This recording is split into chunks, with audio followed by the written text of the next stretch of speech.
So as Muslims, we have to have our faith in Allah very strong. Believe, tawakkal, trust in Allah, as we see in the lives of the prophets. And whatever be the situation, we stick firm in our prayer, in our trust in Allah, and believe that this is a trial, this is a test. And Allah says, don't think that you will believe and you will not be tested. Don't think that you will believe, have iman, and you will not be tried. Prophets were tried. Prophets were tested as a lesson for us.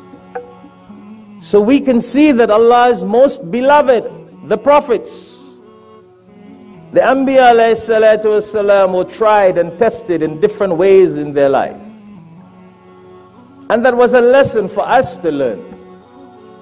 Allah didn't have to put them through that, but Allah wanted us to learn that if His messengers that He sent as human beings went through these things, and this is how they got over it, Allah wants us to learn from that way.